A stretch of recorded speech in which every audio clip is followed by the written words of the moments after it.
What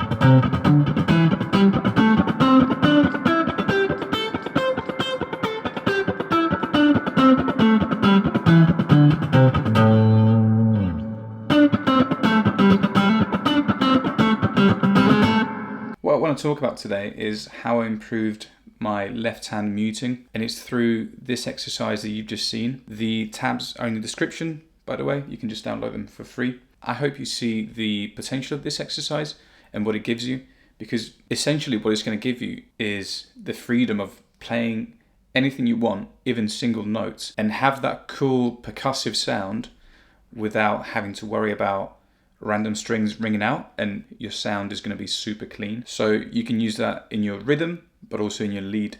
So for example, let's say you're being very gentle, you're just doing very soft with your hands, and then you want to spice it up.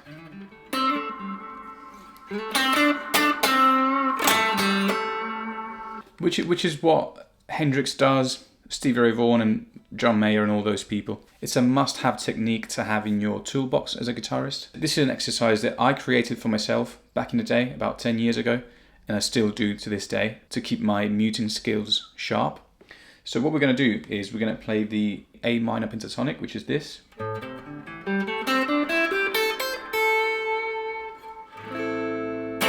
5/8, 5/7, 5/7, 5/7, 5/8, 5/8, if you don't know it, which you should. But instead of doing just this or this, we're going to strum all the strings, or most of the strings anyway, without worrying about this happening, because we're going to mute all the strings that we don't need. That's the beauty of this exercise. The muting is going to look different on each fret that we're going to play. It's going to make sense in a minute. So for example, we're going to start here. It's the 5th fret of the 6th string, which is an A. On here, we're going to do this. And this is the thing about this exercise. I could get any of my students to mute each note perfectly with time, like on the day, within minutes. I would just tell them, okay, do this, do that, and then put them in position to mute all the strings they don't need to play that exact note. So anyone could do that. The real skill comes in being able to do it freely anywhere on the fretboard without even having to think about it. Like anywhere on command, and you're able to do it and do it cleanly. Okay, we're going to start on the 5th fret of the 6th string. What we're going to do on this particular fret, because it's going to look different on each note, as I said, is we're going to press this string, the 6th, but then with the rest of the finger, we're going to touch all the others so that we mute them like this. You see?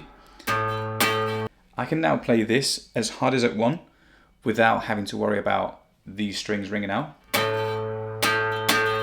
Okay, so in this case, we're only going to use this finger. I'm just going to gently rest it on the strings and then press this. Okay, so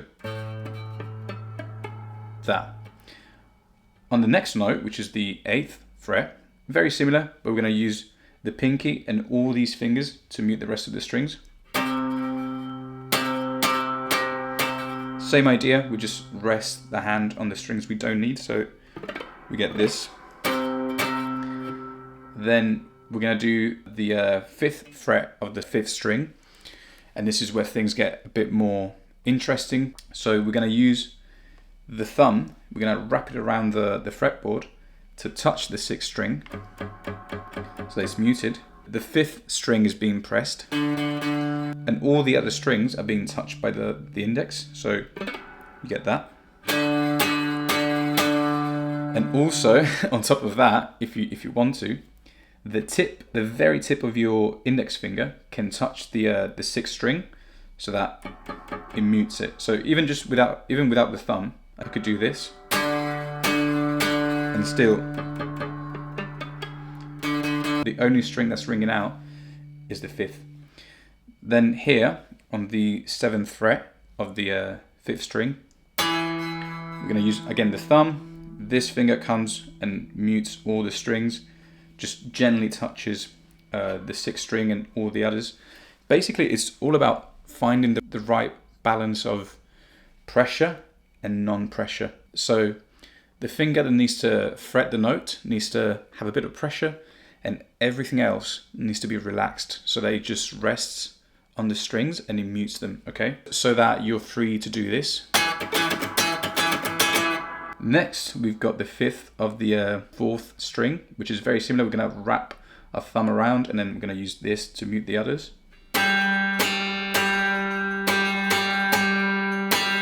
Just spend some time looking for each position. It won't come natural at first, but then if you keep practicing it, it's gonna come like this whenever you need it.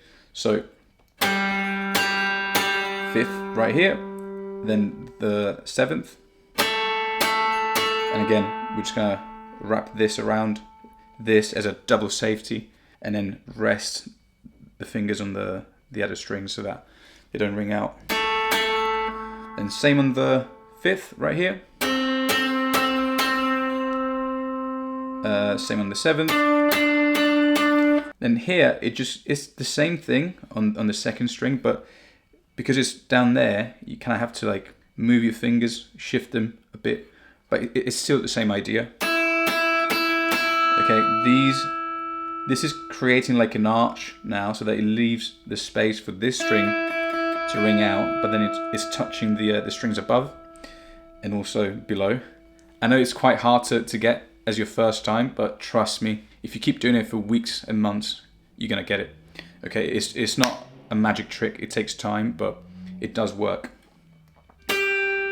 Right here, this is where we change a bit our shape. There are different ways to mute strings. I personally, right here, use this, where I put all my fingers on the fretboard like that, and then just press the 8th of the 2nd string like that. As you can see, all the others are nice and muted, so don't have to worry about them. This is where it gets a bit different on the 1st string. There are different ways you could do this. Put your fingers over. Or you could do this.